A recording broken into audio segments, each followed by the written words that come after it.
Imagine being stuck behind a car for lap after lap, unable to close the gap, unable to make a move, while the laps tick away on one of the most historic ovals in America. That is exactly the feeling that gripped the Cup Series field on race day. Everyone assumed they already knew who to blame before the checkered flag even fell. The track was the Brickyard, the very oval that has carried this same reputation for years.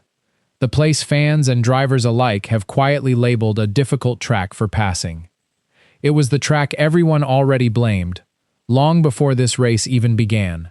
But something was about to be said in the hours after the checkered flag that would turn this from just another quiet Indianapolis weekend into one of the biggest engineering controversies of the season.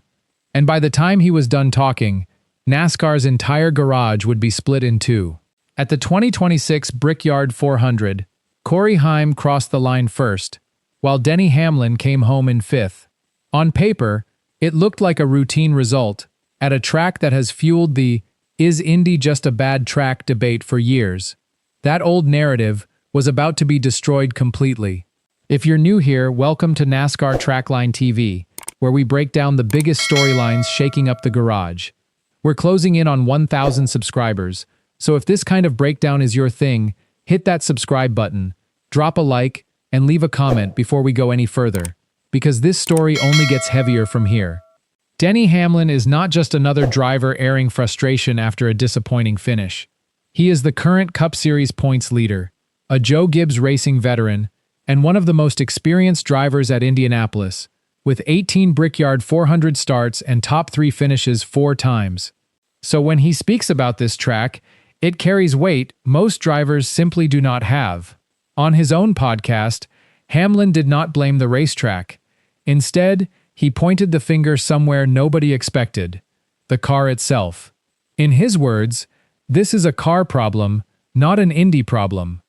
According to Hamlin, passing at Indianapolis has always been difficult, but never truly impossible, until now.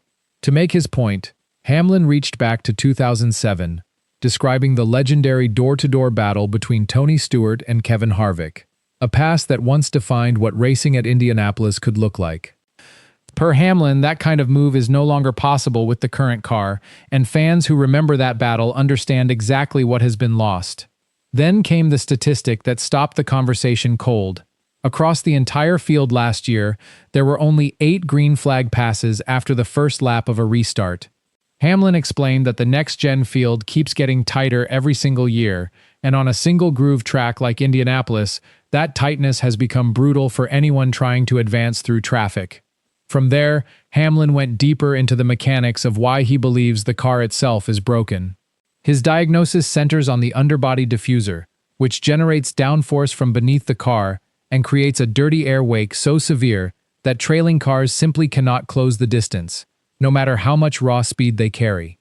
His proposed fix was blunt: get the front of the car down, get the back up, and move the downforce from the underbody to the overbody. He did not stop there. Hamlin also referenced NASCAR's head aerodynamicist reportedly leaving the company, an unresolved detail he raised without fully explaining, leaving it hanging as an open and unanswered question inside the garage. Hamlin then drew a direct comparison to the Xfinity Series O'Reilly car, explaining that in those races, a trailing driver can pressure the leader and actually complete a pass. In the next-gen Cup car, drivers simply get stuck behind one another with nowhere to go. As proof, Hamlin pointed to his own final restart, chasing Chase Briscoe, with an estimated 3/4 of a second pace advantage, and still could not complete the pass, despite being the faster car on track. Adding another layer to the pressure, NASCAR has already confirmed changes coming to the Daytona Superspeedway package in August, cutting the spoiler from 7 inches to 4 inches and reducing horsepower from 510 to 465. If NASCAR is willing to adjust the car for one track, the question now being asked across the garage is why not Indianapolis?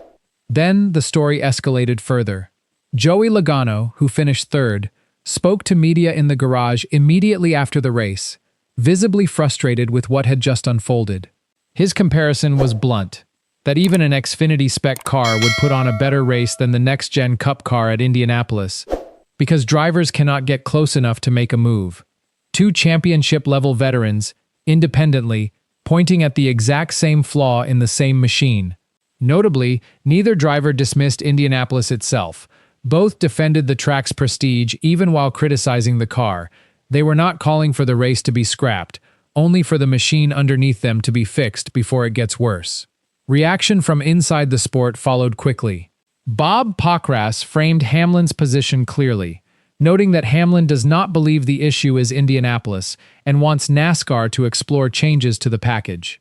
Steve Letarte reframed the entire debate, shifting it away from whether Indianapolis belongs on the schedule and toward how NASCAR actually fixes the car itself. Jeff Gluck posed the sharper question: what will it actually take to see a green flag pass for the lead at Indianapolis in this car?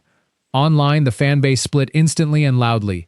One side agreed completely, sharing side-by-side clips of old Brickyard races against this one, mourning the days when Tony Stewart-style passes were still possible on this exact oval.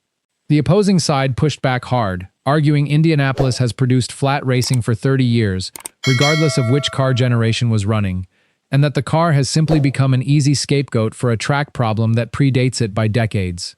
A third group blamed neither the car nor the track, instead pointing directly at NASCAR's caution procedures and stage break structure for making races feel longer and more processional than they actually are.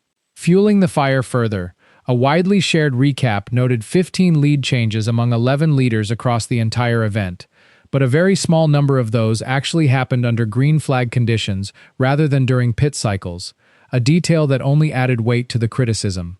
Beneath all of it sits a growing frustration directed at NASCAR leadership itself.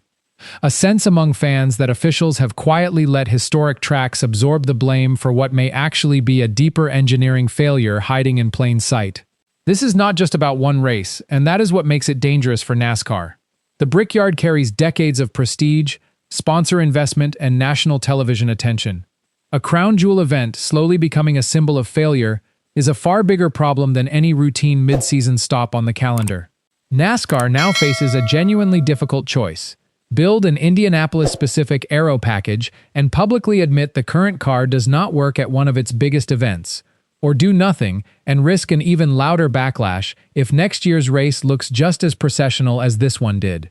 This also reopens an older wound that had mostly gone quiet. Critics like Kyle Petty have previously questioned whether Indianapolis even deserves crown jewel status at all, and this new car controversy has resurfaced that debate at the worst possible time for NASCAR's image.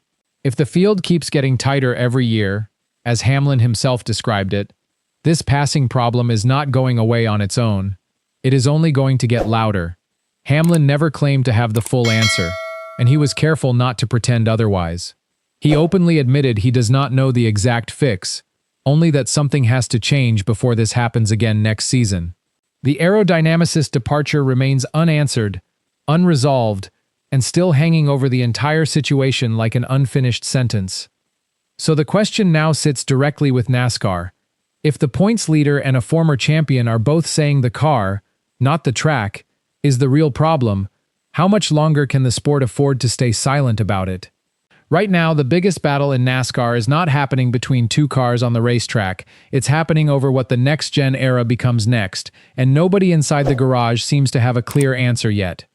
If breakdowns like this keep you locked in, make sure you're subscribed to NASCAR Trackline TV. We're pushing hard toward 1,000 subscribers, and every like, comment, and share genuinely helps this channel grow. Drop your take in the comments, share this with a fellow NASCAR fan, and stick around, because this story is far from over.